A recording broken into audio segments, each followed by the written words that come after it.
Hi hello welcome to peacock designer studio. இப்போ நம்ம பார்க்க போகிறது பார்த்தீங்கன்னா ஒரு ட்ரையாங்கிள் ஷேப்பில் இந்த டிசைன்ஸ் கொடுத்துருப்பாங்க சாரியில் ஃபுல்லாக.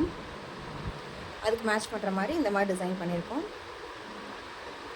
இதில் வந்து பார்த்திங்கன்னா சாரியில் இருக்கிற குட்டி குட்டி புட்டாஸை வந்து மேட்ச் பண்ணி இந்த டிசைன்ஸ் கொடுத்து போட் நெக்கில் வந்து இந்த மாதிரி பண்ணியிருக்கோம். நெக்ஸ்ட் ஒன் வந்து பார்த்திங்கன்னா சாரியோட அந்த டாசல் எல்லோ மேட்ச் பண்ணி இந்த மாதிரி டிசைன்ஸ் பட்டன் ஒன்று அழகாக கொடுத்துட்டு பேக்கில் வந்து பால்ஸ், போட் நெக்கு, பைப்பிங். இதோட கிளியர் பிக்கு உங்களுக்கு இன்ஸ்டாவில் போஸ்ட் பண்ணிடுவேன். இதில் வந்து பார்த்தீங்கன்னா மேங்கோ டிசைன், குட்டி குட்டியாக மேங்கோஸ் வந்து பாருங்கள். அந்த மேங்கோ மேட்ச் பண்ணுற மாதிரி இந்த மாதிரி நெக் லைன் ஃபுல்லாக மேங்கோஸ் கொடுத்து பாடியிலே அங்கங்கே குட்டி குட்டியாக மேங்கோஸ் கொடுத்துருக்கோம். இந்த மாதிரி டிசைன்ஸ் உங்களுக்கு வந்து பண்ணணும்னு நினச்சிங்கன்னா காண்டாக்ட் பண்ணுங்கள். கீழே டிஸ்கிரிப்ஷனில் நம்பர் கொடுத்துட்றேன். Thank you so much.